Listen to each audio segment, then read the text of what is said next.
Good evening, everyone. Item number 1.1, attendance. Mr. Benny, is there any apology? Oh, sorry. So used to wearing them.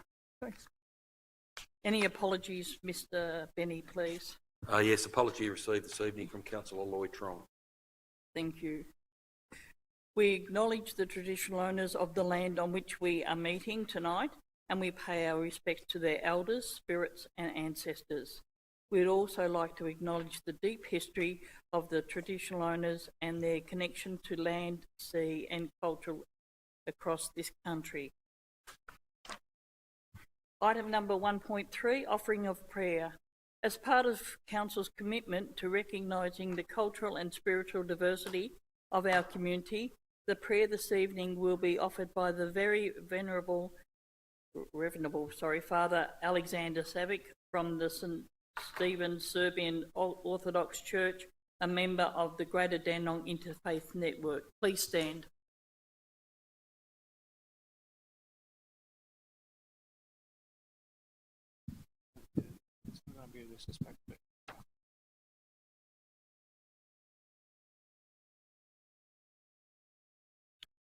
In the name of the Father, and the Son, and the Holy Spirit. O Heavenly Father, maker of heaven and earth, and of all things visible and invisible, who sent to us the second person of the Holy Trinity, who was incarnate of the Holy Spirit and given birth of the Virgin Mary, who was sacrificed for us men and for our salvation, help us in these difficult times, burdened with COVID-19, to be protected of this virus. Help us, O good God, to preserve our sanity at times when we are forced to live apart from each other, and never to lose sight of our brotherly love toward one another, as we are your children, whose primary goal is to help our neighbors, brothers and sisters. Dear God, help all the patients affected by coronavirus in our country, members of their families, and all the doctors and medical staff who are working tirelessly to help those who need medical assistance. Bring all those who fell as victims of this virus to your heavenly kingdom and rest them where righteous repose.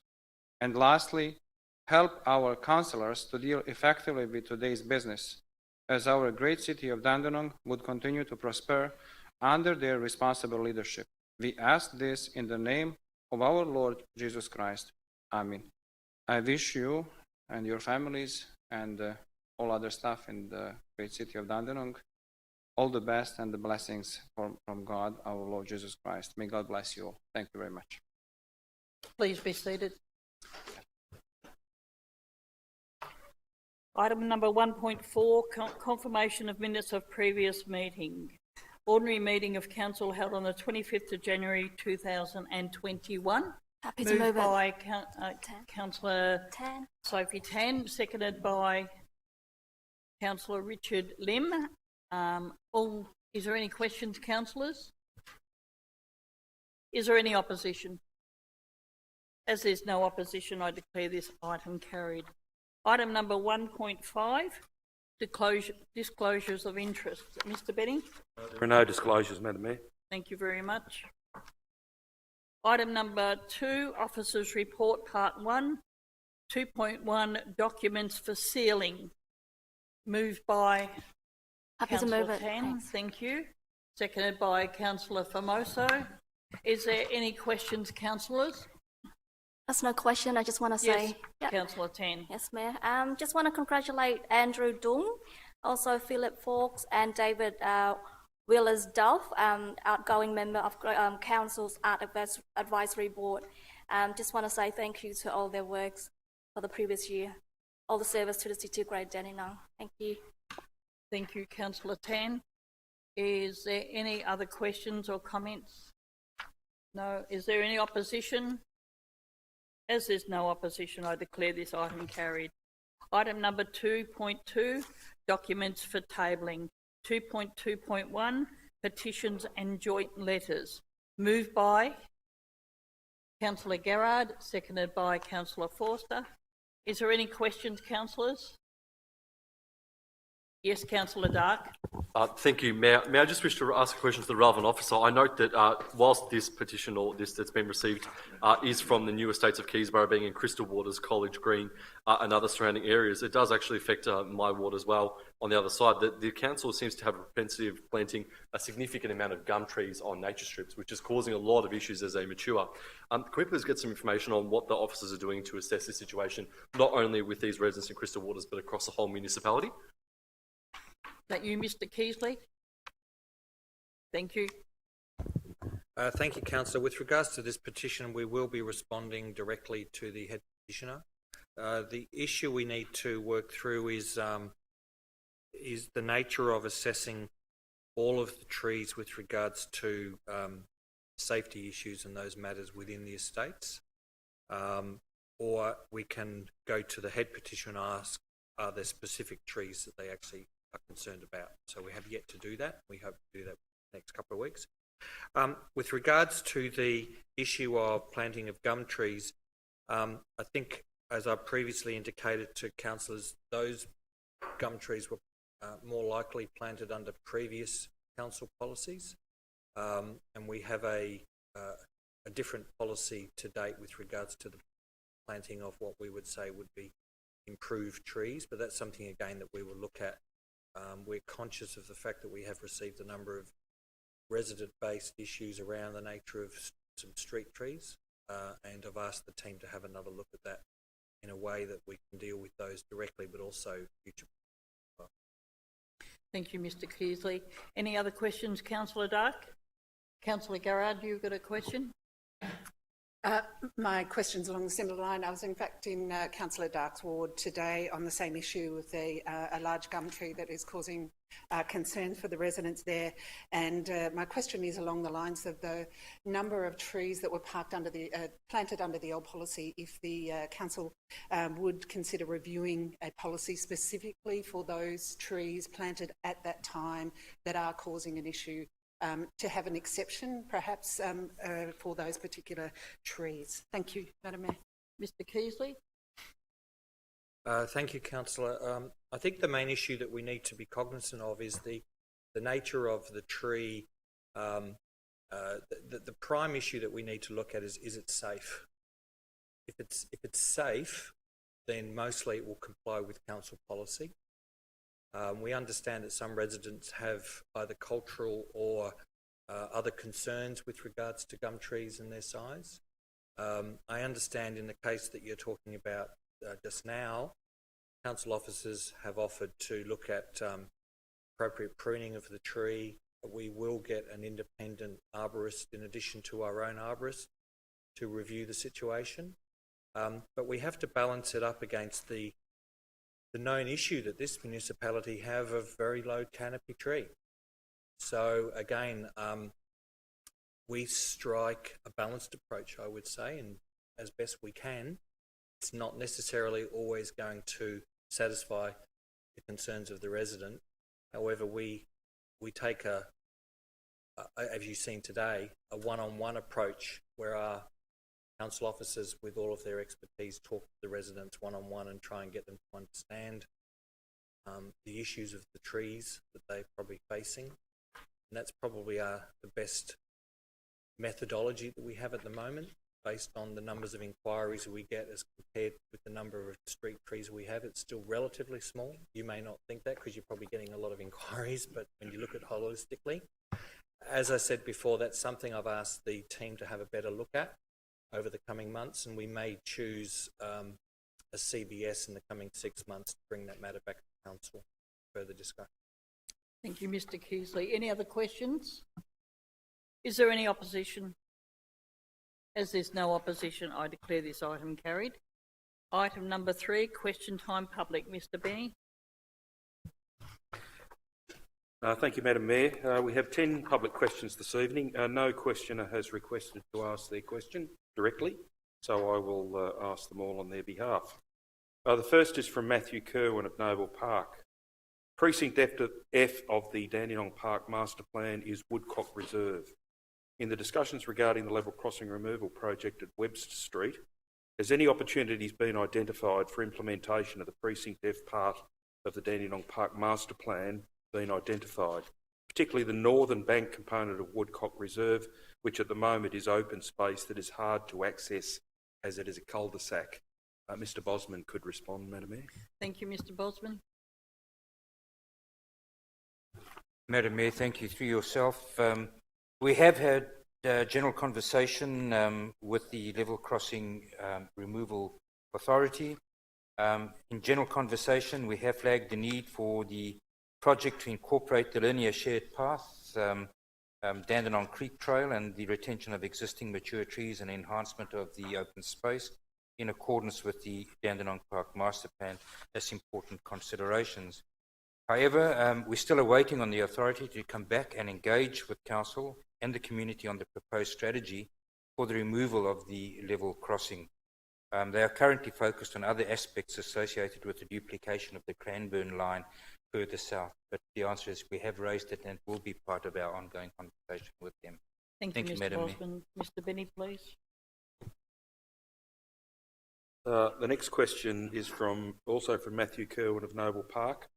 How are discussions progressing regarding the biodiversity and heritage elements of Notice of Motion number 88, advocating for the need for a new Dandenong Police Paddock Management Plan?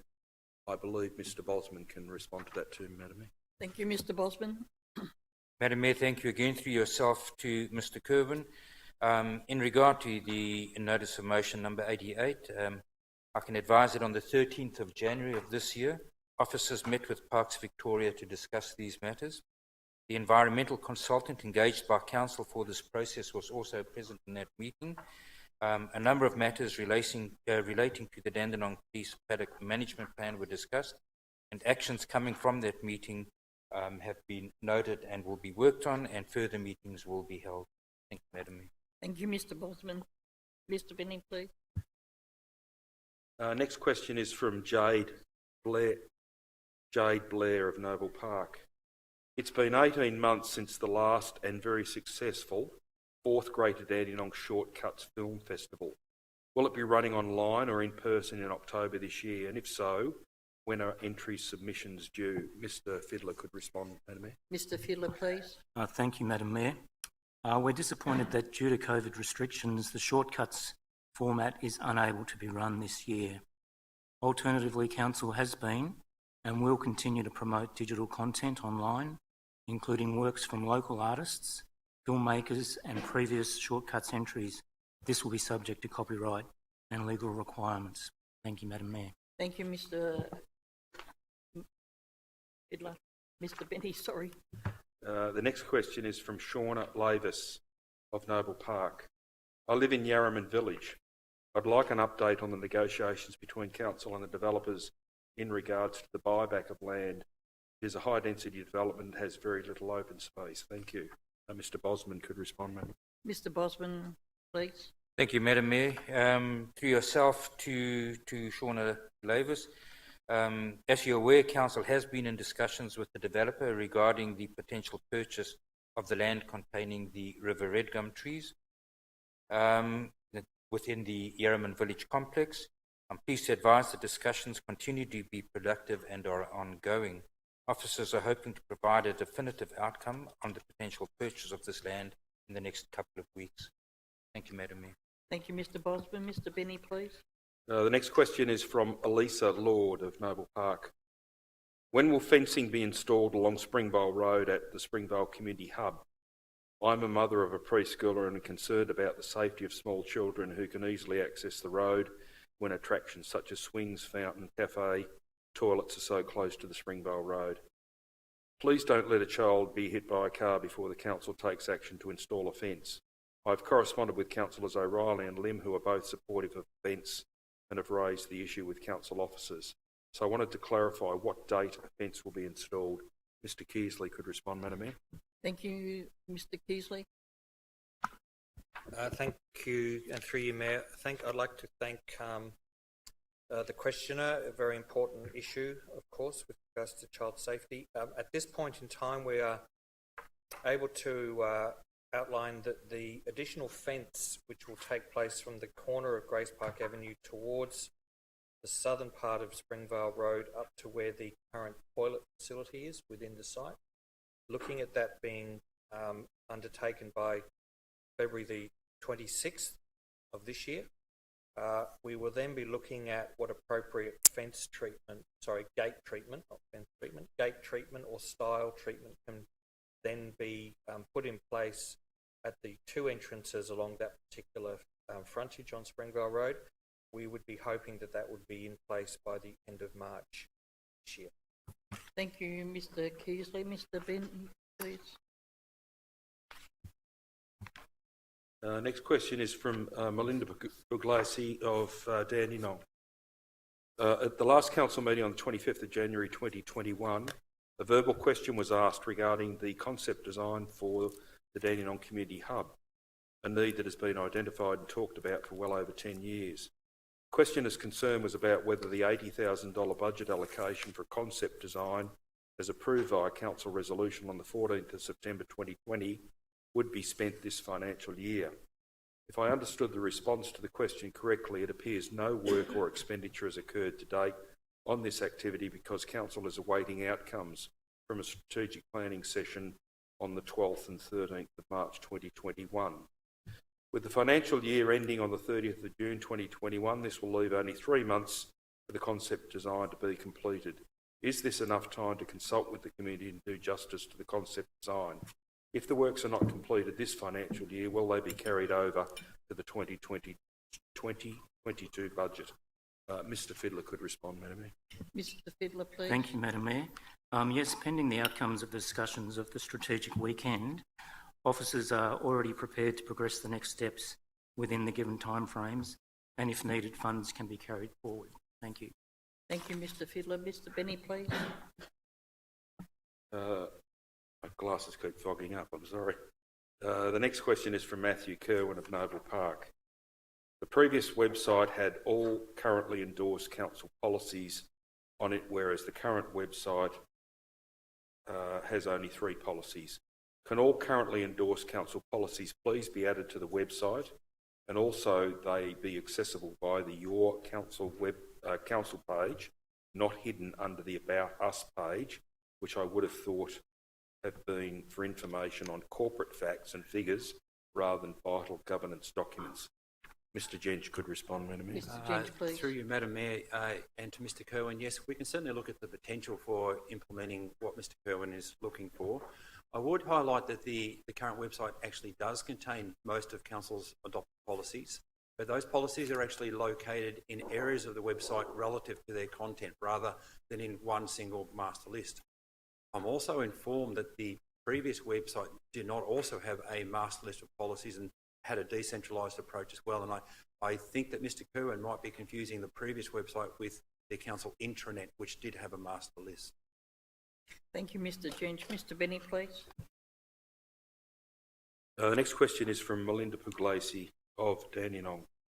At the last council meeting on the 25th of January 2021, during the verbal question time, council officers advised no further engagement is allowed with a questioner under any circumstances after the questioner had received a response to their verbal question.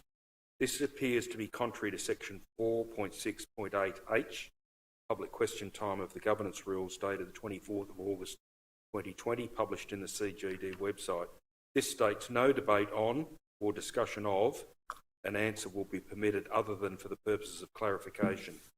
Question, please confirm the position on whether a questioner can seek clarification from the responder if the answer provided is not clear. Mr. Jench could respond. Mr. Jench, please. Again, through you, Madam Mayor, and yes, I would agree with the questioner that the current governance rules does actually allow a questioner to seek clarification on a question that they've asked, so I can confirm that clarification can be sought. What is not allowed is that debate cannot occur or new questions above and beyond that cannot occur. And I understand that that line in the sand will always be slightly grey as to what represents debate or new questions, but the chair will always retain that responsibility to make a ruling on that. Thanks, Mr. Jench. Mr. Benny, please. The next question is from Charlie Mastrogiovanni of Dandenong. There is an application to build 3 rooming houses which are in addition to the 2 rooming houses already on the property at 94 to 96 Langhorne Street, Dandenong. I estimate that these buildings will be able to hold 126 people. The one previous building on this block held 15 people. Due to the amount of problems occurring there, I was told that they had to reduce the number of people to 5 or 6. Are councillors aware that these developments can be built in any suburb of the city of Greater Dandenong? And what is council going to do about such overcrowding of our residential streets? Mr Bosman could respond. Mr Bosman, please. Thank you, Madam Mayor. Through yourself to Mr Mastrogiovanni. The number that of 126 as mentioned by Mr Mastrogiovanni isn't correct. In respect of the proposed development at 94 Langhorne Street, the application proposes a total of 15 new residents on site. For 96 Langhorne Street, a total of 7 new residents is proposed, bringing the total number of residents on site, including those in the existing rooming houses, to 40 residents across both sites. And in respect of being able to apply for rooming houses on a residential zoning, it is true that one may apply for a rooming house within the residential zoning. That's not peculiar to Langhorne Street or Dandenong. It is a land use that can be applied for in a residential zoning. Thank you, Madam Mayor. Thank you, Mr Bosman. Mr Benny, please. The final public question this evening is from Gay Guest of Keysborough.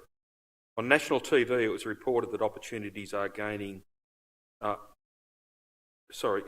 national TV, it was reported that opportunists are gaining access to 24-hour gyms and stealing personal items. If the new NPAC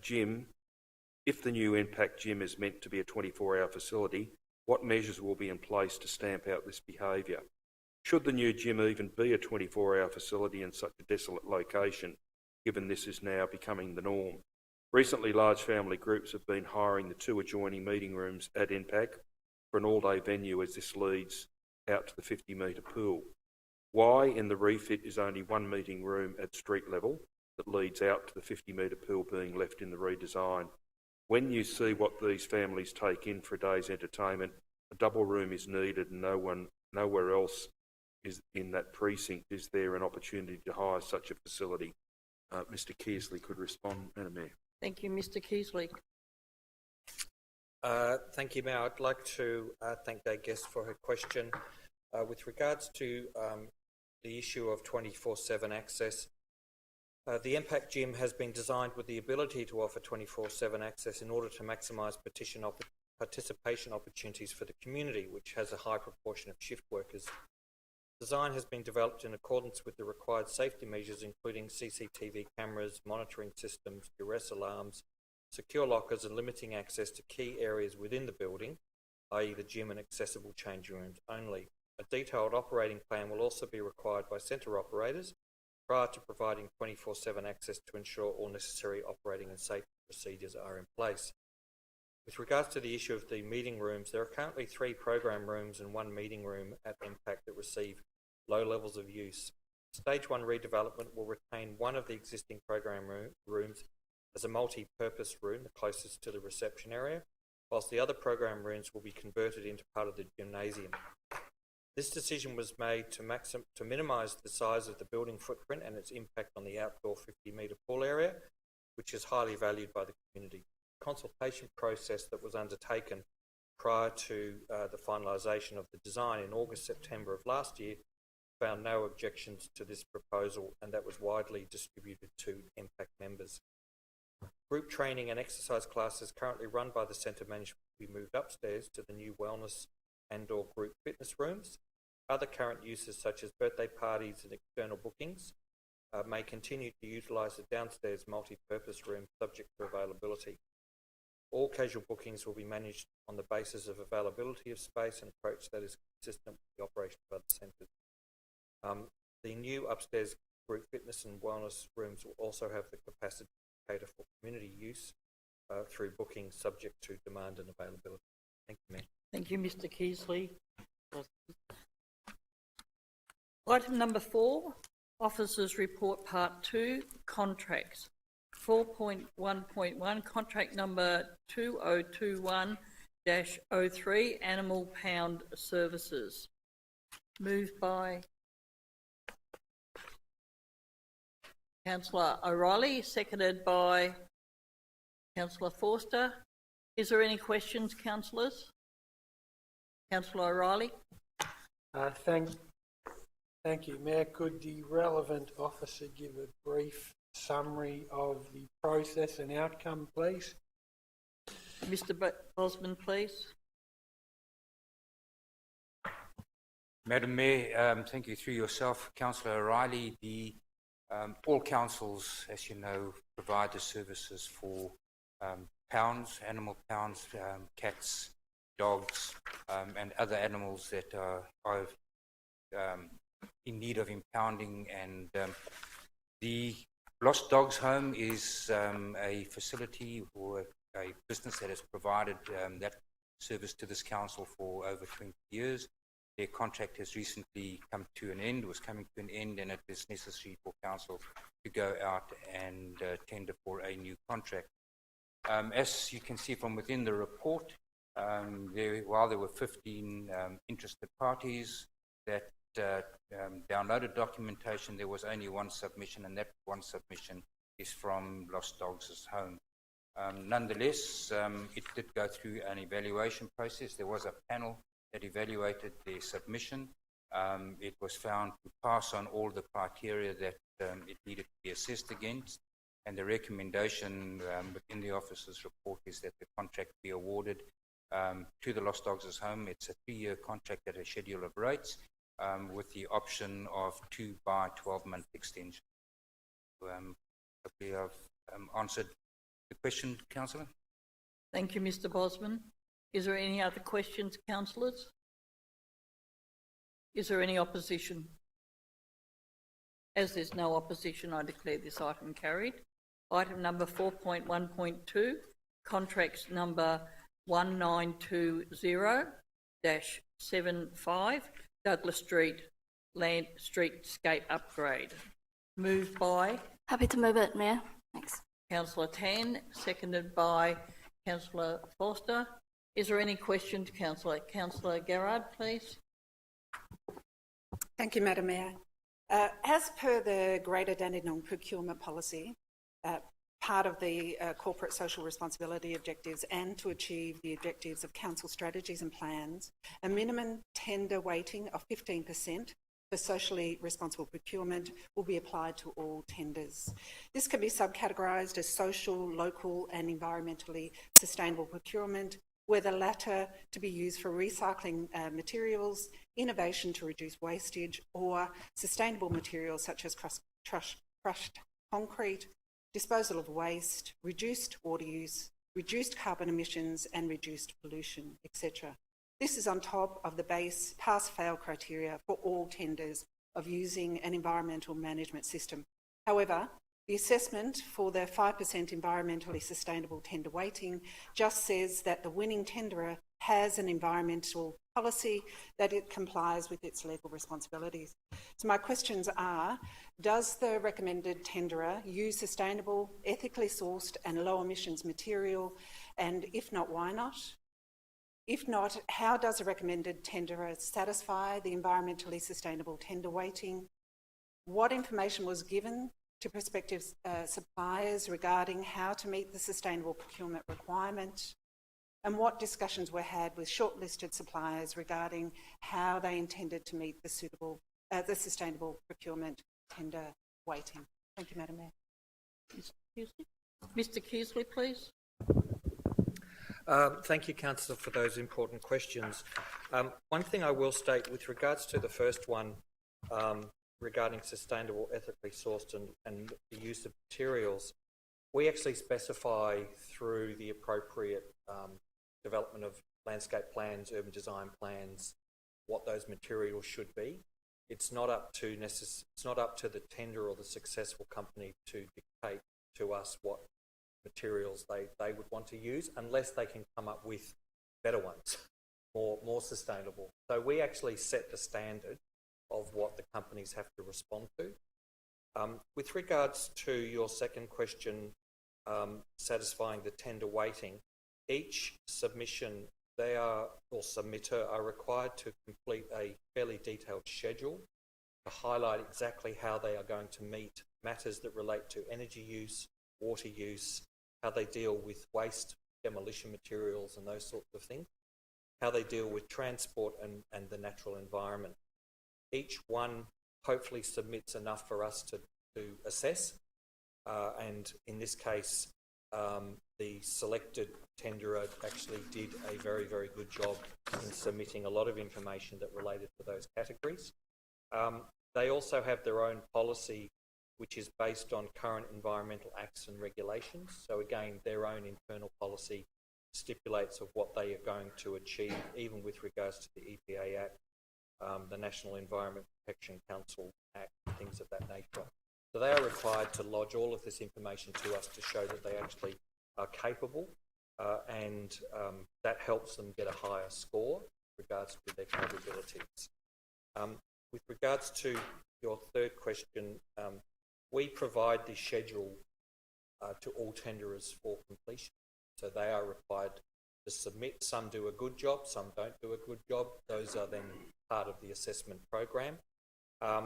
With regards to discussions on shortlisted, I'm advised by members of the panel that there were no particular discussions that were undertaken with this particular tenderer because all of their material was addressed in the schedule. Thank you, Mr. Keasley. Councillor Garrett. Thank you for your response. Can I ask then if the council, through you, Madam Mayor, if the council is dictating what materials are used, are we dictating sustainable materials are used? And if so, where is that information? Also, the details of the Environmental Act that they are complying with, have we been provided with those details? Is that publicly accessible information? Mr. Keasley, please. Through you, Madam Mayor, I'm happy to provide documentation and plans to any councillor who wishes to have a look at them with regards to the materials and the nature of what will be developed or what will be built. With regards to your further point, those matters are part of a confidential tender process. So what you have before you is a report that has gone through an extensive evaluation process by officers who have to sign appropriate conflict of interest forms and those sorts of things. It is not information that we would generally provide councillors in terms of making a decision. The recommendation is there in front of you. However, I'm happy to address that separately with you if you wish to understand a little bit more about what the schedules are and those sorts of pieces of information. Thank you, Mr. Keasley. Any more questions, councillors? Councillor Dark, please. Thank you, Mayor. Mayor, I have a similar question to Councillor Garrett, and I agree with her sentiments, although I believe she missed on page 26 that their Blueprint Constructions does aim to bring people into employment. I'm not sure what aim means. But my question to the relevant director is the tender price that's come in has been quoted $895,000, excluding GST. And then from that, compared to a budget of $1,177,543 that had been allocated, that number is quite a significant gap between the two. And I would query why they've come in so low, given that we tend to use quantity surveys when working out what costs would be. Do we have any reasoning as to why that's come back? Mr. Keasley, please. Through you, Madam Mayor, I can't give an indication of why a company would put in a bid at that price. That they would have reviewed all the necessary material or the plans, and they've determined that they can provide it at that price. Others have determined that it's at a higher price, and there was one at a slightly lower price. What we're putting to council with this particular report is an opportunity to continue the negotiations with a preferred tenderer, because as the report outlines, this particular project was put on a hold for this current financial year, and rather than go through a process of re-tendering, which could possibly lead to a much higher price, we believe that negotiations can occur with this tenderer at this price, but what we are yet to determine is whether or not that price will be held until we're able to start construction, which is only when the budget is confirmed later this particular financial year. The price may go up, that's subject to those negotiations, and I am required to then report that back to council through the matters of resolution. Thank you, Mr. Keasley. Councillor Dark. Thank you. Just a supplementary on that as well. The next question I've got has to do with the MPA, the concrete strength, and particularly that we've been using with curb and channeling. I know that it's evident in the older areas, Dandenong North, Keysborough, and the older areas, that the concrete curb and channeling seems to hold its strength quite well. And we've seen in the newer estates of Keysborough, in the new areas where curb and channeling seems to be replaced, we seem to see it disintegrating quite rapidly. And I know I've seen on Hammond Road that was only relaid a few months ago, and I can already see signs of cracking and it's starting to disintegrate. I just have a question regarding the strength. Do we have a certain requirement as to the strength we use? And have we benchmarked that about potentially increasing it up to, say, something like 32 MPa compared to the 18 or whatever it is that we go to tender? Mr Keasley, please. Yes, thank you, Councillor. With regards to, I can answer that in part and then have to take the rest on notice. We do have certain standards, of course, for curb and channel, as we do for pavement and asphalting. They would all be relevant to the nature of what the intended use was. So in a place like the centre of Noble Park with high usage, both pedestrian and vehicular, I would expect it to be high. But that's a matter I can refer to people who are actually dealing with the project detailing. Thank you, Mr Keasley. Any more questions, councillors? Is there any opposition?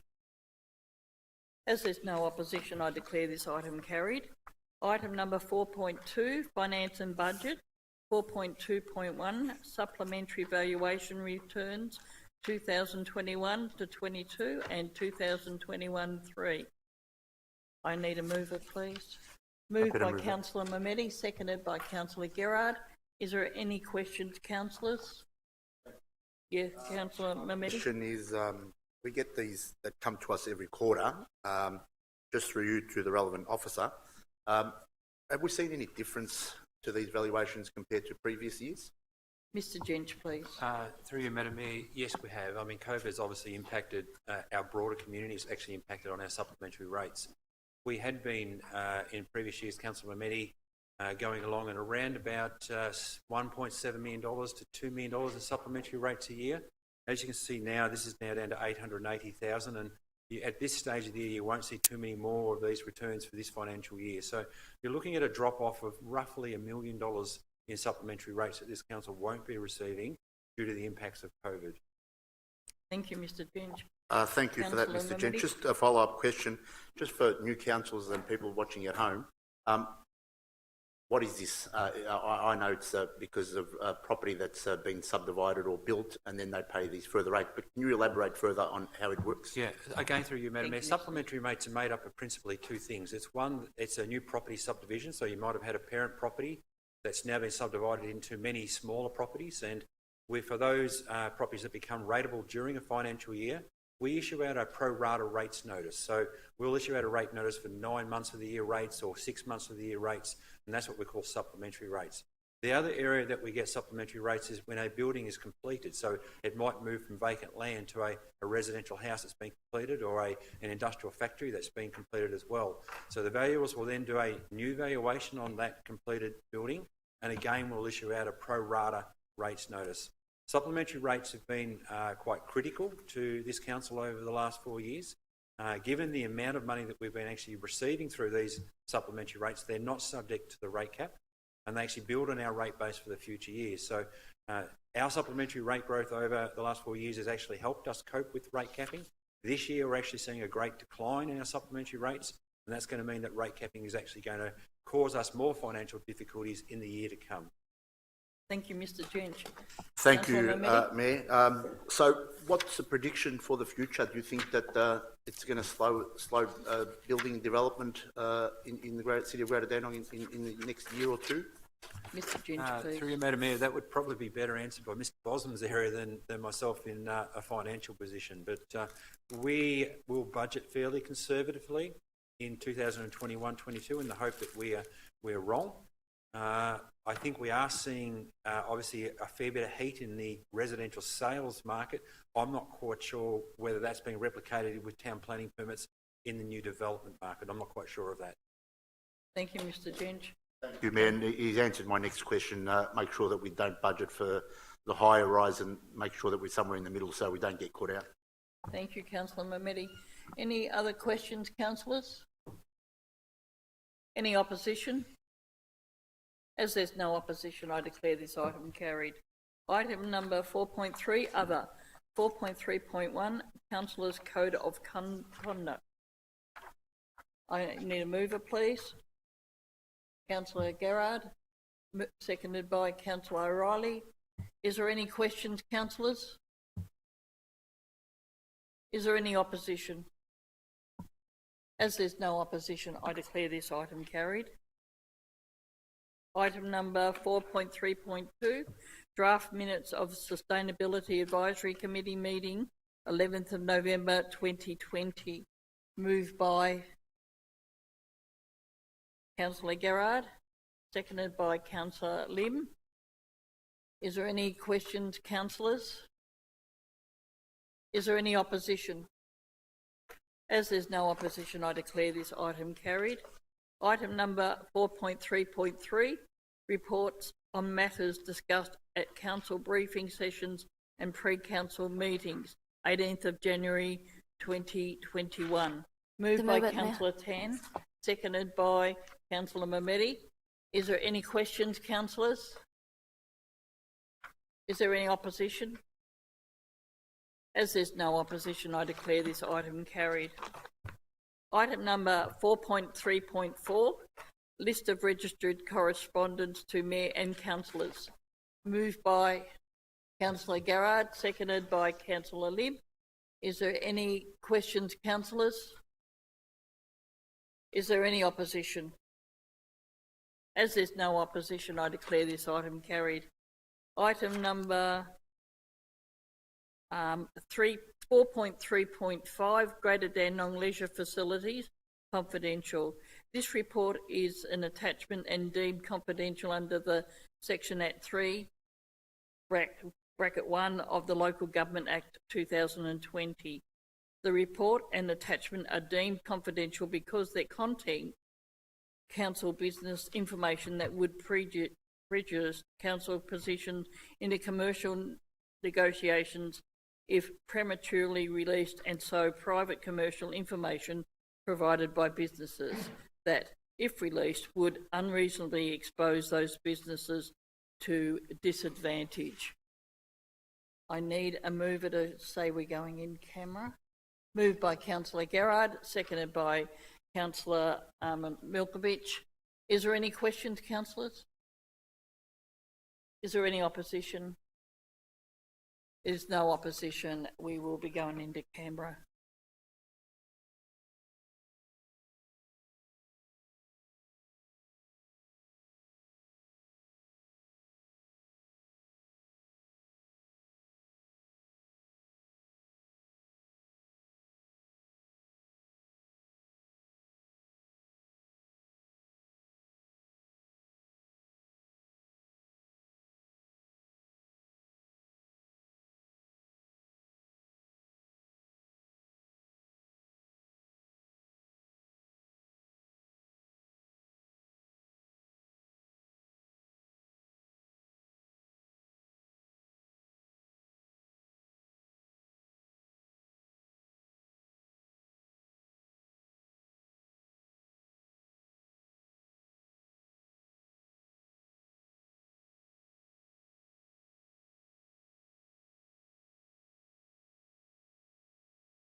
Happy to move it.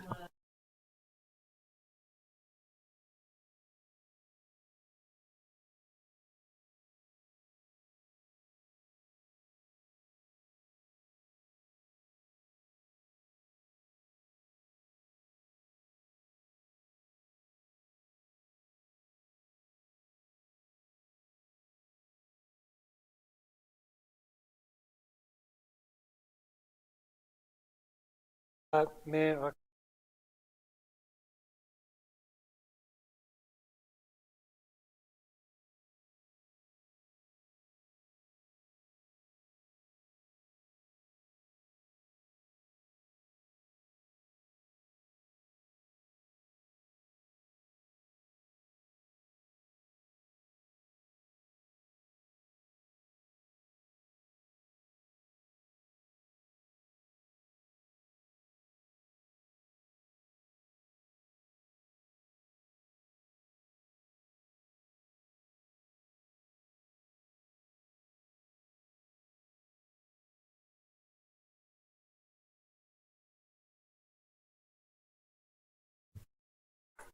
They've probably gone for a walk. Yeah.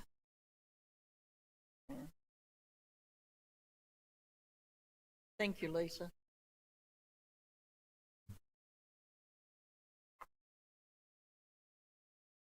Thank you very much for your patience. Item number 5, notices of motion. 5.1, notice of motion number 2, ICANN City Appeals. Councillor Gerard. Thank you, Madam Mayor. Nuclear weapons are currently the Sorry, biggest... you just need to move it at the moment. And I need a seconder, please. Councillor Forster, thank you. Now we go ahead with it. Yeah. All right. Is there any questions on this notice of motion? Is there any opposition? Let's go opposition, Mayor. All right. Opposition indicated by Councillor Dark. Councillor Gerard, you've got 5 minutes. Thank you. Madam Mayor, nuclear weapons are currently the biggest threat to world peace, with the risk of a nuclear war greater now than ever before, any time since the Cold War. It would take less than 100 nuclear warheads to destroy society. Currently, there are 15,000 nuclear weapons globally, with 9 nuclear weaponised countries. No one is safe from this threat. The UN Treaty on the Prohibition of Nuclear Weapons is now in force, but unfortunately Australia is missing. The United Nations Treaty on the Prohibition of Nuclear Weapons is the first global treaty to ban nuclear weapons and all activities related to them. A recent opinion poll conducted by Ipsos in July 2020 showed overwhelming support in favour of Australia joining the Treaty on the Prohibition of Nuclear Weapons. Local governments have an important role to play as they are tasked with responsibility of both protecting their citizens and dealing with the aftermath of a nuclear detonation. The ICANN City Appeal is a call to action for local governments to protect their citizens by requesting the federal government ratify the nuclear treaty. The motion, as read, is that Council endorses the ICANN City's appeal, which states that our city is deeply concerned with the grave threat that nuclear weapons pose to communities throughout the world. We firmly believe that our residents have the right to live in a world free from this threat. Any use of nuclear weapons, whether deliberate or accidental, would have catastrophic, far-reaching and long-lasting consequences for people and the environment. Therefore, we warmly welcome the adoption of the Treaty on the Prohibition of Nuclear Weapons by the United Nations in 2018, and we call on our national government to sign and ratify without delay. That Council write to the Minister for Foreign Affairs calling for the government to sign and ratify the treaty on behalf of the Australian people, and that the Council writes to ICANN to inform them of Council's decision to join the ICANN City's appeal. Thank you, Madam Mayor. Thank you, Councillor Gerard. Councillor Foster in second. Thank you, Madam Mayor, and I second what Councillor Gerard has proposed. But I also add that our community needs to know that we are a peaceful council. We are very much a peaceful council. But also our residents many of them come from war-torn countries. And I believe that this ICANN proposal will send a message that we support them given their history and given their experiences. So thank you, Madam Mayor. Thank you, Councillor Forster. In opposition, Councillor Dark, please. Well, thank you, Mayor. Mayor, I rise in opposition to this notice of motion on a couple of factors. The first item that I have raised concerns with is, in my previous term on council for 4 years, and I don't know about yourself, Mayor, being on council for 22 years, this is the first time that I've heard residents are deeply concerned about whether or not there's nuclear weapons operating in the world. I'm pretty sure at the moment the biggest issues we see facing our community are unemployment, job losses, issues around COVID, but nonetheless, I digress. The reason why I have raised concerns and why I oppose this motion is because whilst I understand that Councillor Garrett is reading the words straight off the ICANN website, it actually runs contrary to the obligations in which the Australian government, both Liberal and Labor, both federal governments, have taken a stance to support certain agreements. Now, there is the international US alliance, which the Australian government has been in partnership with the United States government for many, many, many years, leading back all the way back to the previous world wars. These obligations ensure that there is a level of protection for both Australia and the United States. We have a significant amount of work sharing between the troops, of American troops being stationed in Darwin and other military bases, and we reciprocate vice versa. Our obligations are an international aligned treaty, and it's something that the Australian government has signed. It's something that it does do. This ICANN motion actually runs contrary to our obligations under the agreement that's set out in place. Even worse is that the ICANN motion, which is being proposed, and I understand this is the same text that's being used and nominated by Greens councils in the city of Port Phillip and other councils as well, it actually is a lot weaker than the UN agreement, which the Australian government currently is a signatory and a member in place. There are 190 states around the world which are signatories of the UN Convention for the Nuclear Non-Proliferation Treaty. The UN has deliberately set this agreement up to lobby very, very hard to make sure that they are engaging with states which have nuclear weapons, something that the ICANN motion doesn't do. It doesn't engage with any country which is confirmed to have nuclear weapons. It doesn't do anything at all. It's designed as basically a warm, fuzzy feeling for people to make themselves feel better, instead of actually dealing with the real threat that is facing the world if we are going to talk about nuclear proliferation. The issue with the ICANN motion is it actually starts to have conflicts and runs it in parallels with the Nuclear Non-Proliferation Treaty of the United Nations. And that's why the United Nations has said that they've raised concerns about it as well, that it actually starts to double up and cause more issues than what is actually affecting the world and the countries which are a part of this. It creates the significantly weaker safeguards in place for what the UN has been pushing for through the Nuclear Non-Proliferation Treaty. So this ICANN motion, which is being proposed this evening for councillors, is actually weaker than the United Nations Treaty to which Australia is already signatory, along with the 190 countries. So I find that the idea that this council will then go down the path of signing something which actually runs contrary to the United Nations, runs contrary to our obligations with the United States, is something that I think that this council cannot afford to support. And that is why I'm against it. Thank you, Councillor Dark. Is there any other people that... No, not you. You get a right of reply later. Is there any councillors that want to speak for or against this? Hang on, Councillor Milkovich, and then you'll be Councillor O'Reilly. Thank you, Madam Mayor. I'd like to speak in support of Councillor Dark. He was very comprehensive in his technical explanations of what this would mean for us.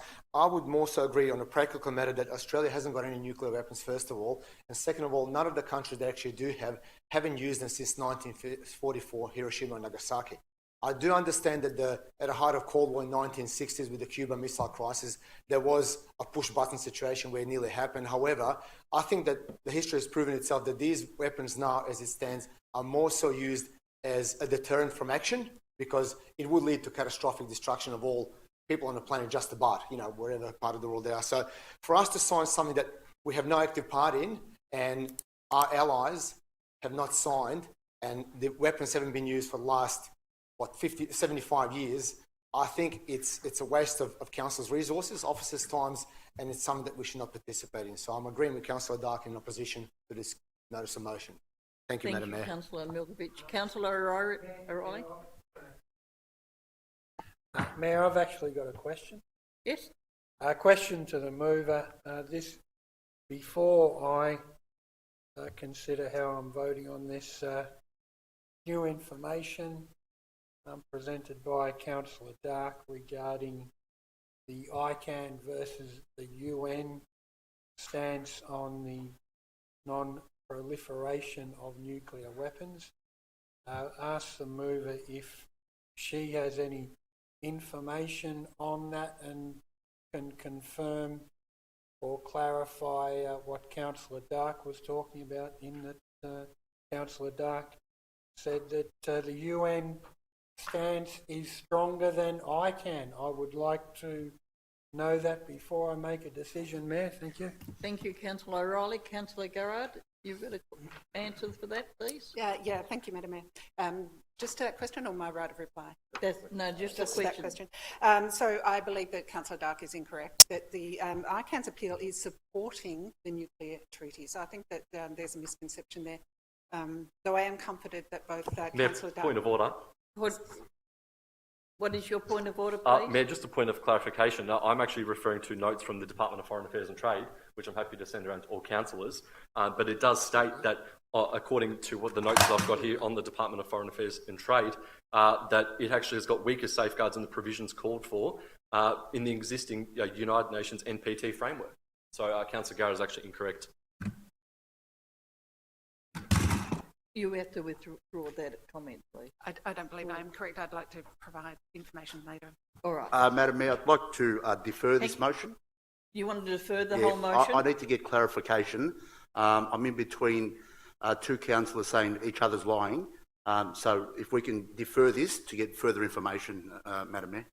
I got to move it to defer this item. I need a seconder. Seconder. Councillor Tan. Thanks. Is there any questions on the deferment? Is there any opposition to defer this until we get further information? No, oppose. Yes, you can oppose it. You're opposing it. That's all you have to do. So the mover, Councillor Mamedi, please.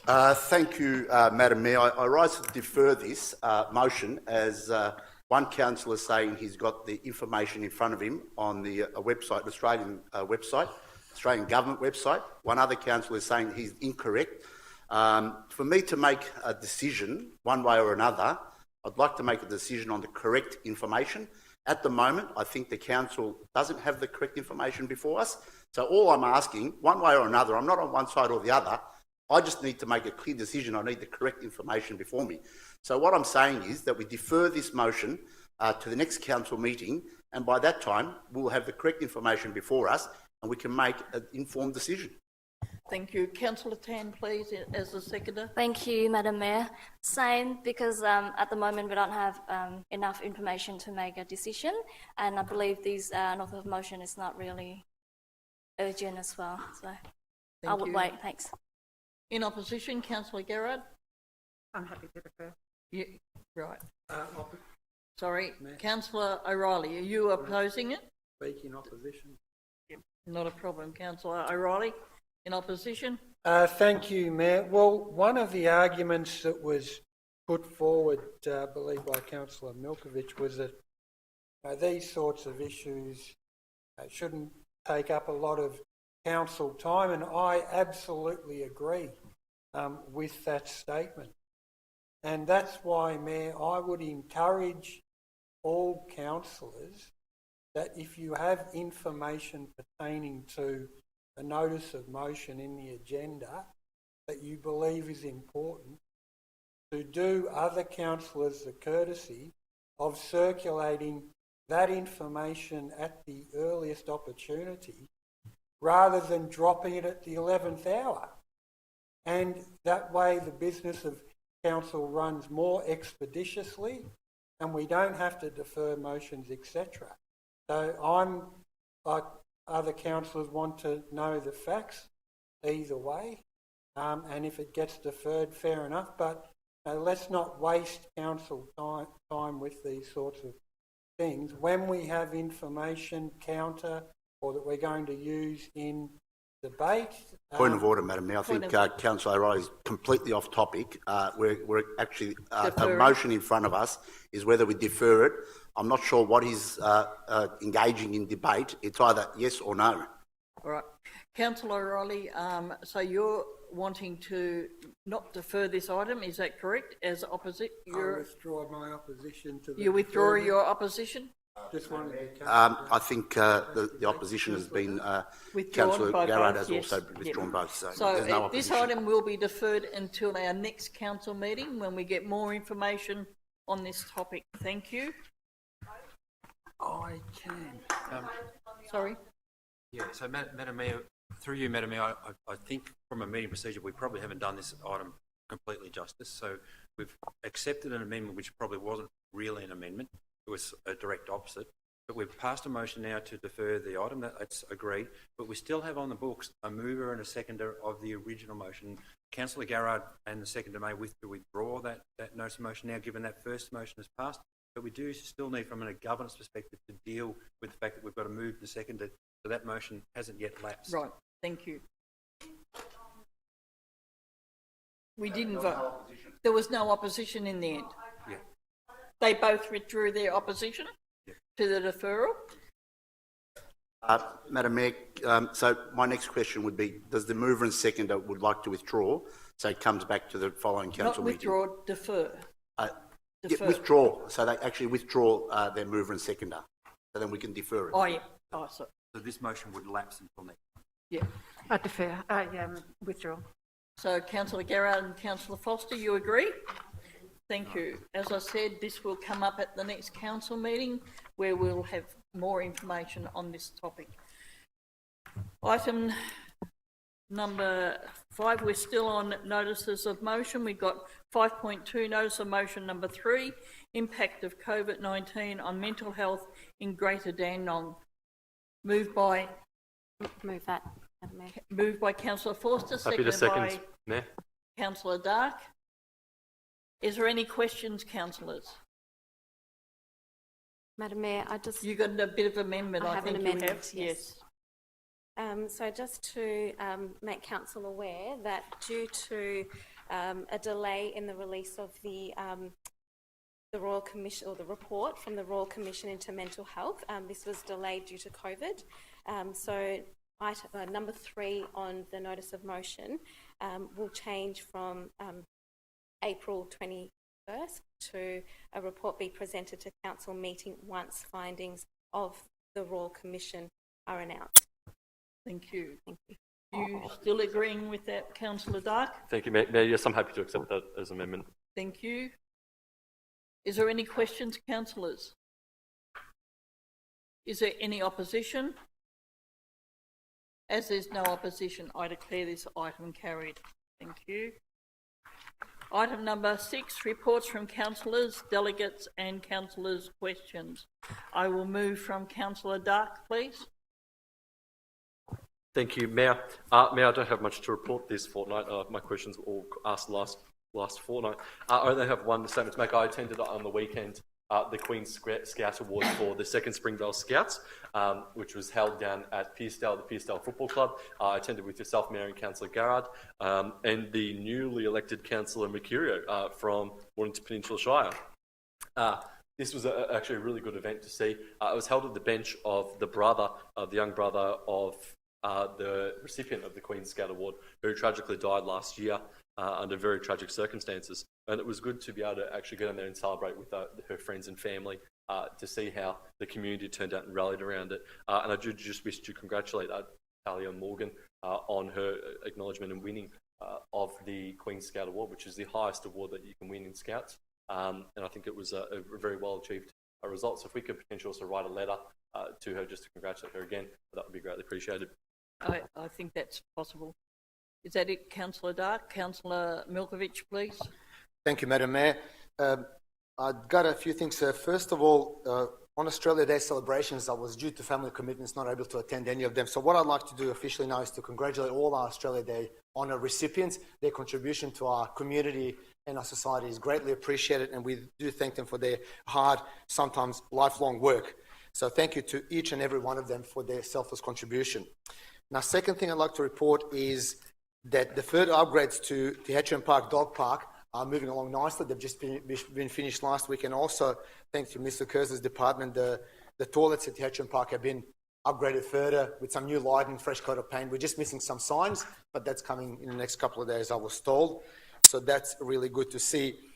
I would also like to, Madam Mayor, mention that just last week I had a really positive meeting in regards to my question last meeting regarding the Rosewood Downs School, and we can write to the State Member of Parliament and Honourable James Merlino. I've had a meeting with Minister Williams herself, and there was the principal of Rosewood Downs School, Julian Groko. There was a really productive meeting. I'm quite happy to say that although we sit at the opposite ends of the political spectrum, myself and Minister Williams, we do have come to an agreement that the school does need to be refreshed. The people and residents and the kids of Rosewood Downs Estate and Dandenong North do deserve it, and some plans have been put in action, and also in regards to Rosswood childcare. So she is quite on board with that. I'll be touching base with one of the council officers and Mr. Fiddle later on in the week to inform them of the progress and the arrangements that could possibly lead to, some sort of resolution sooner rather than later. So I'm quite happy to report that it's moving along nicely in that direction. Now, I do have a couple of questions for you, Madam Mayor. I was asked by one of our 94-year residents in Rosewood Downs Retirement Village, which is just at 237 Outlook Drive. He is quite concerned about the removal of the bus shelter on the south side of Outlook Drive, so not the one that goes to Daniel, but the one that goes towards Waverley Garden. He reckons that a lot of the residents in the actual estate or the residential estate retirement village, they use the buses quite often because they're in their sort of late 70s, 80s, sometimes even 90s. God bless them. They do need somewhere to sit down for a few minutes while they're waiting for the bus.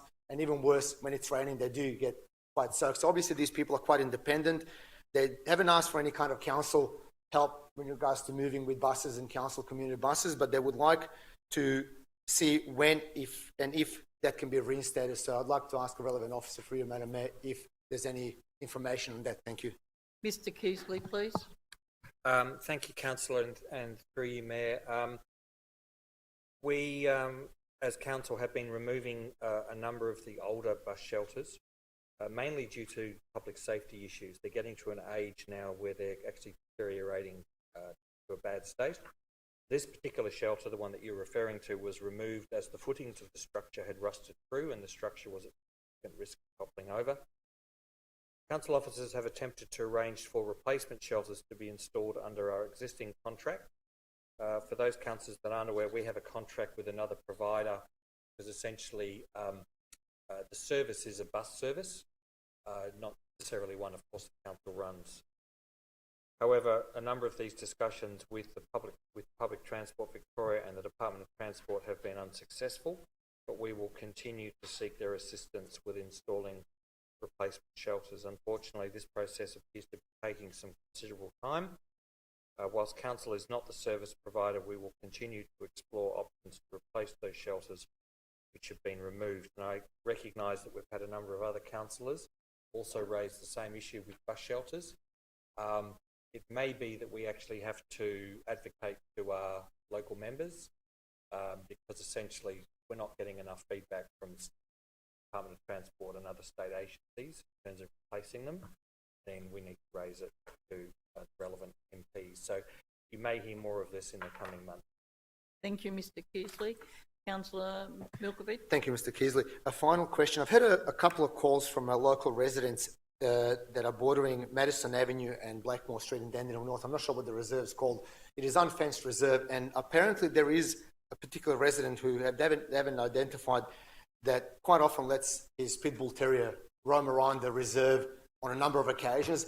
The kids are a little bit scared. The parents are a little bit apprehensive. The dog hasn't attacked anyone, but it is a scary-looking sort of creature. So the residents have asked if there's any way that we can either put up the signs or, what are the restrictions. If I can ask for you, Madam Mayor, the relevant officer, how can we control this situation better? Because there is a lot of kids in the area, and being 2, 3, 4, 5 years old, they are quite scared of the large breed dogs. So not saying that dog's vicious or any of that nature, but it does look quite scary, and residents and parents in particular, especially mums, if they're there by themselves, are quite concerned and scared. So if we can maybe find out how we can either stop that or provide some sort of fencing area or something like that.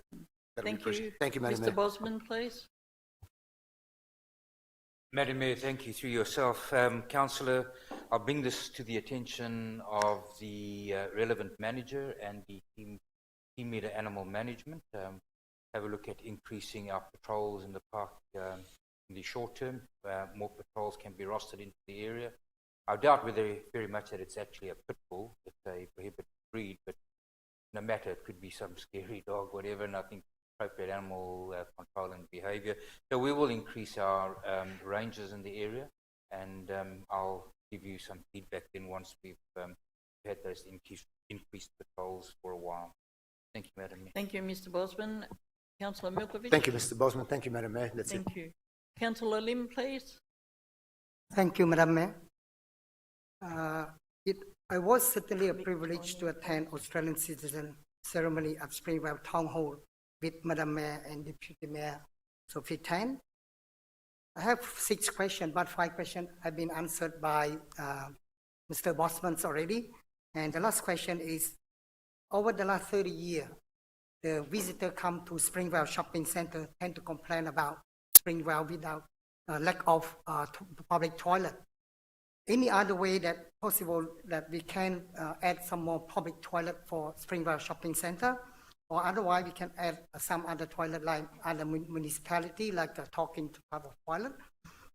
And for regarding to private toilet in the arcades as well as in some shopping center, they are very, very smelly and dirty and, and unhygiene. Would it be possible for us to attend one of, maybe one or two of council officer to attend AGM of body corporate? Yeah, that's if they can attend like that, we can educate the business owner in my electorate, and also let them know about the benefit of have a very nice and clean toilet. Therefore, the more visitors are going to come to Springville. Thanks, Madam Mayor. Thank you. Is that you, Mr. Keasley, please? Thank you. Thank you, Councillor, through you, Mayor. With regards to the first item of additional toilets, we will be bringing back to Council in the coming months what is currently a draft toilet strategy, which has identified proposed locations for new facilities throughout the municipality. We can have a look at that. Will inform the council as to where the likelihood of a new toilet facility in Springville may be. I do, however, believe that it probably will not be a high priority based on the need to provide toilet facilities elsewhere, especially considering that there is an existing toilet within the car park. With regards to the second matter, it's not something that we would usually get involved in with regards to informing private owners of properties on how to treat their toilet facilities. I'm not sure whether there's anything under the health requirements and those sorts of things. I doubt that. What we can probably do is make contact with the property owners or the shopping centre owners if you have their details, and we could get our cleansing manager to maybe send some information to them and see whether or not that will assist them to undertake improved cleaning of their own toilet facility. Thank you, Mr. Keasley. Thanks, Councillor Lim. Madam Mayor. To me, if we can join them or get together with them to educate them, I think very, very helpful. The reason why, because to me, I don't understand the Springville community very well. They normally scare the authority rather than body corporate or among each other. They know how to complain each other, how to whinging, and the visitor especially, they really unhappy with. And if we keep this sort of place like a very unhygiene and very not clean like this, probably to me in the future, probably not many people come to Springville anymore. I believe that we can, do something by educate the business owner in Springville. Thanks for that. Thank you. Is that it, Councillor Lim? Yep, that's it. Thanks. Thank you. Councillor Tan, please. Thank you, Madam Mayor. This is my report from the 26th of January to the 8th of Feb. On the 26th, I attended the Australia Day Award presentation with yourself, Mayor, and other councillors. Again, just want to say congratulations to the award winners for this year. On the same day, I attended the Australia Day flag raising at Noble Park RSL, also accompanied with our Victoria Premier, Dan Andrews. And I attended the Australian Day Citizenship in that afternoon. On the 31st of June, I attended the Australia Day Cricket Cup presentation with the Mayor, Councillor Angela Long. And on the 3rd of Feb, I attended the citizenship ceremony, welcome our 100th new citizen to the city of Greater Dandenong. First time we're doing, second time actually, face-to-face ceremony, so which is been great. My question for tonight, just regarding to Noble Park Ward, so I got a lot of objections, phone calls and email regarding to one of the planning application that's on the 7 Pulse Street, Noble Park. Could the relevant officer please provide detail and update on this planning application? Thank you. Mr. Bosman, please. Thank you, Madam Mayor. Through yourself to Councillor. Councillor, the application is currently on exhibition. It is a proposal, a planning application for an 18-bedroom rooming house at, as you said, 7 Power Street. To date, it's received 5 objections, but the exhibition period continues. The notification period, I think, still got about a week to run. So once advertising is complete, officers will consider all of these submissions and then establish their position on the application and make a recommendation to the council. If it is recommended for approval, then the application will come to council for a decision, given the number of objections, and we expect to be tabling the application at a council meeting either in April or in May. Thank you, Madam Mayor. Thank you, Mr. Bosman. Councillor Tan. That's all for tonight. Thank you. Thank you. Councillor Mamedi, please.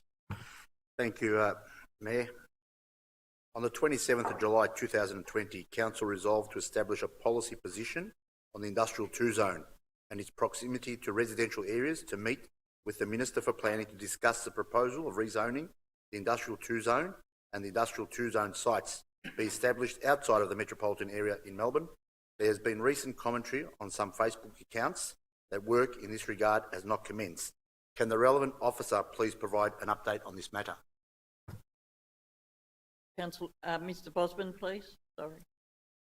Madam Mayor, thank you through yourself to Councillor Mameti. Councillor, I can certainly refute those Facebook statements and advise it is certainly not true that work in this regard has not commenced. While it's true that the commencement of work in this regard did not commence soon after the resolution, officers have indeed been working on this matter for a number of months. This is not as simple a matter as some might imagine. To establish a policy position as required by the resolution involves a body of critical strategic work which will ultimately be the basis of discussions with the state government and the Minister for Planning in advocating for change. It needs to consider all options and alternatives and ultimately provide a robust and defensible strategic argument for what will be proposed as the position this Council puts to the Minister. It is not advisable to be meeting with the Minister or the officers of state planning without the completion of this robust work. Since last year, a team of officers, including myself, have been working through the development of options for the policy position, and I expect to be in a position to present that work to councillors in the course of next month. And of course, then that will be the opportunity to have that discussion amongst and with councillors as to what we take forward to the Minister. Thank you, Madam Mayor. Thank you, Mr. You've Bosman. answered my next question. Is so it's coming next month before council is at a briefing to what work you've done over the last few months. Mr. Bosman, please. That is correct, Madam Mayor. Thank you, Councillor Mamedi. Thank you, Mr. Bosman. Also, further question regarding the Dandenong Community Hub. I mean, I've been getting many phone calls, emails, I think like everybody else has. This council previously in March 2020 had an analysis study, and from that analysis study, we had a notice of motion on the 14th of September for an $80,000 grant. But there was a previous question asked from a resident. So this council is having a strategic meeting next month. Out of that outcome, what do we expect? My understanding is that we might be getting, if council is agreeable, a business case. Is that correct? And will that happen in this financial year? Mr. Jench, please. Sorry. Which one, Mr. Oh, Fiddler, thank you, Madam Mayor. please. Sorry. Yeah, look, I believe we're discussing some of the financial priorities, Madam Mayor, at the meeting, and from there we can determine the business case. We need that to then determine the land location, and also that will assist in the concept design. So that's kind of the process going forward from here. Thank you. Thank you, Mr. Fiddler. Thank you, Councillor Mamedi. Mr. Fiddler. And also in that analysis study that we did in 2020, I think there was 3 different preferred options or modules. We did pick, I think, a preferred option. I think it was like the Keysborough South Community Hub. Can the relevant officer confirm on that? Mr. Fiddler, please. That's correct, Madam Mayor, that there was a range of options presented or recommendations, and the preferred model was, I think, the 4th model or 4th recommendation, which was a model similar to the Keysborough South Community Hub, which is a intergenerational community facility. So that's what the business case would be looking at going forward from here. Thank you, Madam Mayor. Thank you, Mr. Fiddler. Councillor Mamedi. Thank you, Madam Mayor. And with that business case, will there be opportunity to consult with the community? Mr. Fiddler, that's correct. Yes, Madam Mayor, just waiting for this strategic weekend to give us the nod to keep progressing the work. As I answered in the public question earlier, we've already done some work. We're currently working in anticipation and preparation of that work. So part of that will be community consultation. Thank you. Thank you, Mr. Fiddler. Thank you, Mr. Fiddler. I really appreciate it. I could pass on back to the people that have been asking lots of questions and sending lots of emails. I think it's a very a topic that's been around for a long time, and the Dandenong community have been asking for a community hub for over 10 years now. So, like I've said last year and I say this year, I guess it's our turn, and it should be our turn, and I'll wait to see what happens after our strategic workshop. I also attended the Australia Day Awards, and it was a fantastic event. It was good to be out with the community to celebrate the achievements of some high achievers. I know they go out and do what they do, not to get these awards, but it's nice to recognise them. And the City of Greater Dandenong Citizen of the Year Award was Selba Luca. I've known Selba for quite a few years now, and I remember in 2017 she was part of the Africa Oz Care, who established the Rhinos basketball team. That's right. She was telling me on Australia Day that from one team they have now 5 teams. So that's a fantastic outcome. But Selba's not only does that, she does a lot of other work with the African community, and a fantastic award for a fantastic person doing great work in our community. I congratulate all the award recipients who have done some fantastic work within our community over the last 12 months. In particular, Madam Mayor, I'd like to congratulate 2 of the new living treasures. I know there was 4, but 2 who me and you have known for a long time. Former Mayor and Councillor Ros Blades and former Mayor and Councillor Yuhon Chia. It was fantastic to induct them as living treasures, and I congratulate them one more time. And it was nice to catch up with them briefly, and it would be nice to catch up with them in the future once we hopefully can have and get together and have maybe a dinner or a meeting or a cup of tea with all of our living treasures, hopefully in 2021. Thank you, Madam Mayor. Thank you, Councillor Mamedi. Councillor Garrard, please. Thank you, Madam Mayor. First of all, I want to say I am critiquing my performance tonight. My 11-year-old has given me feedback on my speeches to say that I use the word too much, so... Don't say it again. Going to watch that tonight. She's watching. It was a great honour to attend Talia Morgan's Queen Scout presentation with Councillor Dark and Madam Mayor. Talia has had a rough time, and she's an outstanding young woman with a very bright future ahead of her. I'd like to wish her all the best. Madam Mayor, my first question is regarding 220 Chapel Road, Keysborough South. My question is, how many apartments, townhouses, shops, car parks and dwellings are being built on this parcel of land? What is the size of the land, and have all the protected trees been saved? Mr. Bosman, please. Madam Mayor, thank you. Through yourself, Councillor Garrard, I'll take that question on notice. There's quite a lot of information in there that you want. I know my officers within the last week did an audit of the trees, and I believe that was in order, but let me rather give you a full and comprehensive response. Take it on notice now and circulate the answer to all councillors. Thank you, Madam. Thank you, Mr. Bosman. Councillor Garrard. Thank you, Mr. Bosman. Through you, Madam Mayor, my next question is regarding the aquatic centres. So my first question is, the aquatic centres are some of the highest energy users and therefore source of emissions of any council building.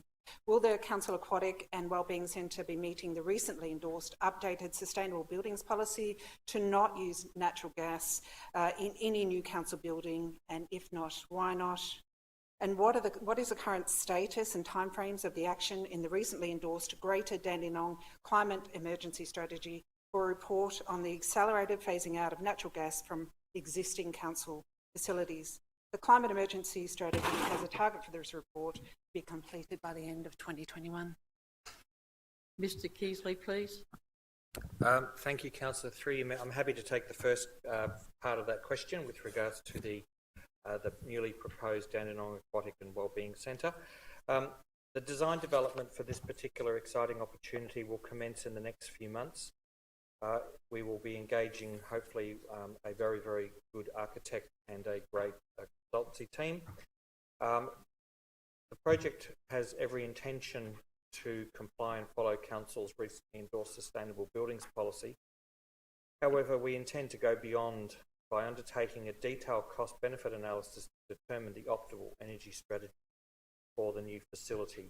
The councils will be engaged in the architectural and design process, where we can look at a variation of options that will be presented to us with regards to how best this new centre can meet and probably overachieve when it comes to our sustainable building policy. So we hope to have the outcome of this piece of work to be presented to Council for consideration during 2021 and seeking then endorsement from Council to continue with that particular exciting project with regards to the best sustainability outcomes that we can. Thank you, Mr. Keasley. Mr. Bosman, did you want to say something? Madam Mayor, thank you. Through yourself, the question from Councillor Garrard had two parts, and Mr. Keasley's answered the first, and I'll answer the second through yourself, Madam Mayor. That's with regard to the status and timeframes of the recently endorsed climate emergency strategy and the meeting the target for accelerating the phasing out of natural gas from existing facilities. The answer is that council officers will shortly commence scoping of the project, and the target date for the report on an accelerated phasing out of natural gas from existing facilities is on track to be completed by the end of 2021. Thank you, Mr. Madam. Bosman. Councillor Garrard, you finished. Councillor Forster, please. Thank you, Madam Mayor. Firstly, I just want to commend Council on passing the notice of motion today on the impact of COVID-19 on mental health in Greater Dandenong. I think it's really important, given the significant impact that COVID-19 has had on our community. It's really important to look at the mental health impact specifically and to then report back to Council. So that's first. But since our previous meeting, I attended several Australia Day events, including the Australia Day Awards presentations that my fellow councillors also attended, including yourself, Madam Mayor. And I note the great work of all the recipients of the awards and their commitment to our community. I'd like to also make a special mention of the recipient of the Australia Day Citizen Award, Selba Luca, and the hard work she's put in to help our at-risk youth from the African and Khor communities. Her work with young people is quite phenomenal, and this award is very much deserved. And with our treasures, our treasures that have also been a part of this council, I want to make a special mention of them as well.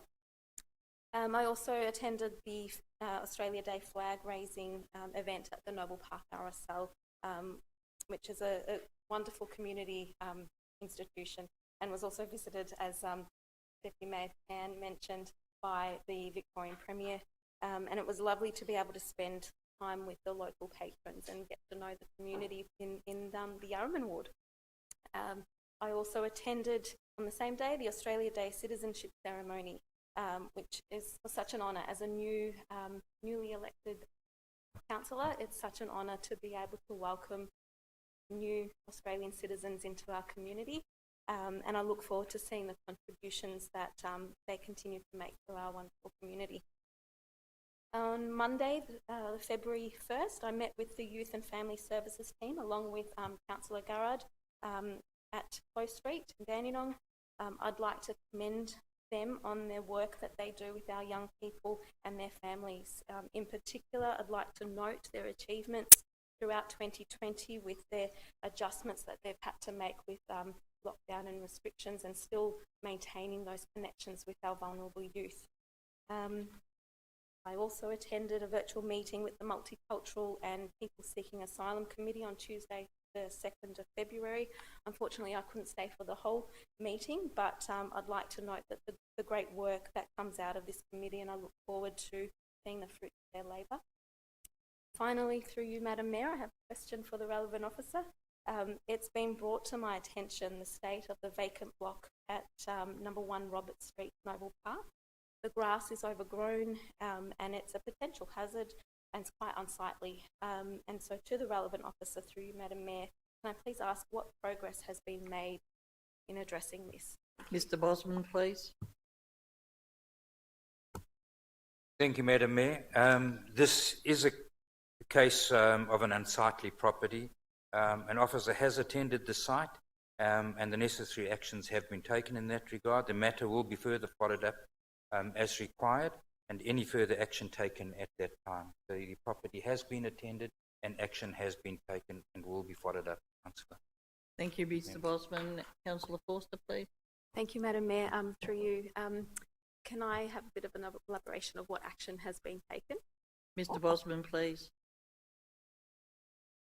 Madam Mayor, the reason I just simply said that action has been taken because generally in terms of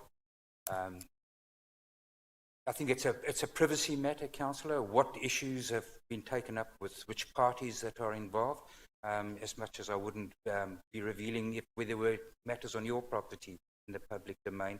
So I can just assure you that the appropriate actions have been taken. Thank you, Mr Bosman. Councillor Forster. Well, that's it. Thank you, Madam Mayor. Councillor Formoso, please.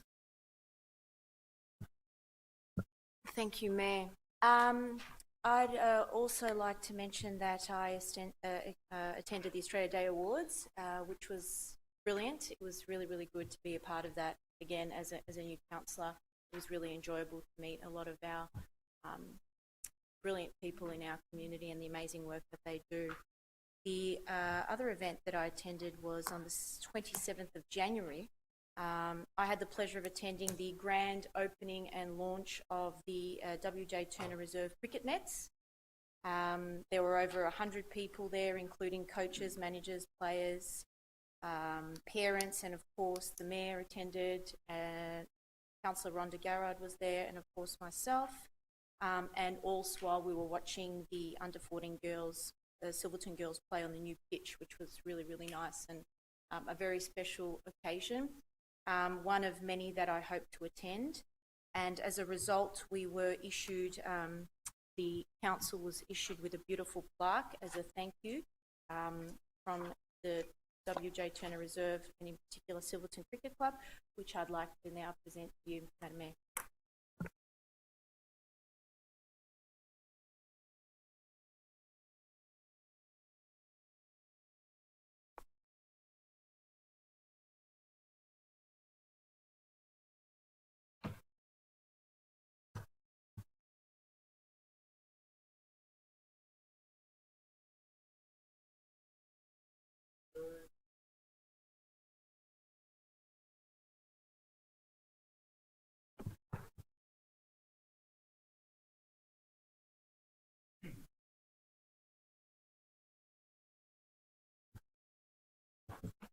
That's all. Thank you, Madam Mayor. Is that it? Thank you. Councillor O'Reilly, please. Thank you, Mayor. I've attended many events that have already been mentioned, so I won't go over them, but today I received an interesting phone call from a local resident. She's an elderly pensioner and has mobility issues, but the problem she had, Mayor, was that she's got a cat that, well, she's found a cat that needs to be trapped. She told me that she contacted council customer service, and she told me that they had said to her that there's no way they could get a cat trap to her. So I wasn't sure what the situation was or whether it had changed under COVID.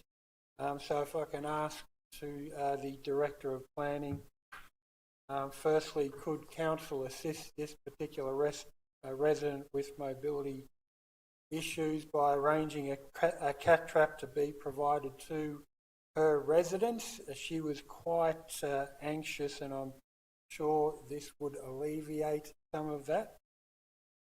Second question is, in my research on the council website, there's a payment of $152.50 that's required as a deposit for the cat trap. and I thought this might be a bit high and could be a disincentive, particularly for elderly pensioners, of taking avail of the council cat trap service, but certainly open to advice from the director on the appropriate level of the deposit. And thirdly, the question is, does council still have cat ranges operating? Last year, due to COVID, I heard that they couldn't go out and collect the traps or catch feral cats, etc. I would have thought that the current lower level of COVID restrictions we have, that rangers could still do site visits, but certainly all is as far as what information the director can provide. Thank you, Mayor. Thank you, Councillor O'Reilly. Mr Bosman, please. Madam Mayor, thank you, and through yourself to Councillor O'Reilly. And Councillor O'Reilly did bring these matters to my attention earlier today, so part of my feedback, Councillor, hopefully will be good news to you. Historically, Council has maintained a provision for the delivery of council traps, and that so there might have been a bit of a misunderstanding there. That has continued, and especially to customers with mobility issues. So the resident in question would be able to, and has been able to, continue to benefit from such a service. The number of traps available depends on what number of traps we currently have hired out. Obviously, it's a supply and demand situation, and what projects council rangers are undertaking. Fees have also been waived where customers are able to show financial hardship. So not just in this particular case, but generally, the fees we believe are the right fees. They is set at the lowest possible cost, but where there is hardship, we do waive the fees.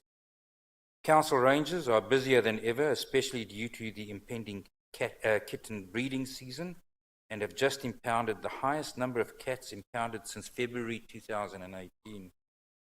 During COVID, the rangers were very active, so they continued to work. They did have modified working conditions or arrangements, but they continued to work and were very active.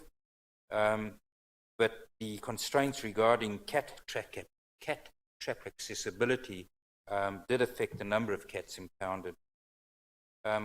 This is the part, hopefully, that is the good news to you, Council, that council officers have contacted the resident and arranged a delivery of a trap. It happened later this afternoon.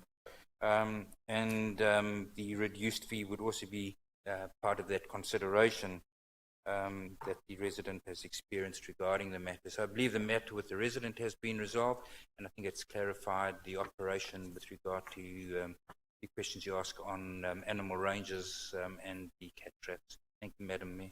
Thank you, Mr Bosman. Councillor O'Reilly. Thank you, Mayor. Well, it's good to hear from the director that the cat is probably under lock and key as we speak, soundly enclosed in a cat trap. Just for my and other councillors' information on one of the points that you mentioned regarding financial hardship. So what the resident presents to council customer service, what do they have to show to prove financial hardship? Do they have to show like a senior's card, or do they have to fill out a form of 10 pages, or what exactly, what lengths do they have to go to for in this instance, I guess, some concession on cat trap? Thank you, Mayor. Councillor, Mr Bosman, please. Madam Mayor, I don't think it'll be too onerous, probably not 11 pages, probably only about 7, Councillor. I think we take a very practical and reasonable approach to it. It's not going to be an onerous thing. It's not about, proving your bank statements and stuff like that. It's a practical situation, and to date it hasn't presented any problem to the customer service staff or our staff And I think, as I said, it's a situation that we'll deal with each one on its merits, and there's generally a good outcome in all of these situations. Thank you, Madam Mayor. Thank you, Mr Bosman. Councillor O'Reilly? Thank you. On Tuesday, the 26th of January, Australia Day, I went to Make Your Fun Move Fun Run, Dandenong Park, and Councillor Formoso actually did the run with her young son, Hugo. And on Australia Day awards presentation, I will go through the awards. Citizen of the Year, Selba Luca. Living Treasures, Ros Blades, Teresa Rikiki, Philip Fawkes, Yuhon Chia. Sustainability Award, Karina James. Young Citizen of the Year as joint winners, Amy Chu and Asma Manasahib. Corporate Citizen of the Year, Nazrad Shaha. Corporate Community Group of the Year, Second Springville Scout Group. Volunteer of the Year, Susan Glenn. Special Accommodation, Rina Asmazu. Sports Person of the Year was Cheryl Chambers. Now, Cheryl Chambers is the coach of Southside Flyers basketball team. Also, on that day, I attended the flag raising ceremony at Noble Park RSL and a citizenship ceremony where we welcomed 70 new citizens of Australia. The 27th of January, I did a Vietnamese New Year celebration hosted by the Vietnamese Australian Seniors Association of Victoria. That was done by Zoom. The grand opening of the recently completed W.J. Turner Reserve Nets facility hosted by Silverton Cricket Club. Thursday the 28th of January, official opening of the Monument of St John's Kronstadt, hosted by the Board of Directors of Ruscare. Friday the 29th of January, Vic Health CEO visit to Dandenong Creek Art Trail at Tahatchwin Park, where it poured all day. Also, Sunday the 31st of January 2021, Australia Day Cricket Cup presentation. It was postponed from Australia Day due to weather. On the Wednesday, the 3rd of February, a citizenship ceremony where we welcomed 104 new citizens. The 5th of February, I attended the anti-graffiti video launch.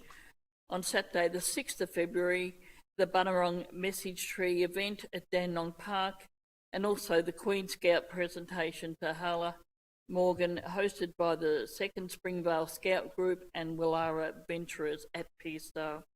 And Monday, the 8th of February, which is today, it was the media launch of Take a Swing for Charity Golf Day. Thank you.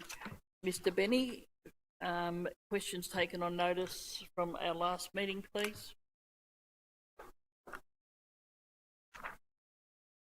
Madam Mayor, I've not been given any. Sorry, yes, I have. There are a number of questions taken on notice at the last meeting. I haven't tallied them all up, but by my estimation, there's probably about 25 or 30 questions. They are all, though, completed and are tabled this evening. Thank you. Item number 7, urgent business. As there's no urgent business, I declare this meeting closed and thank you for your attendance.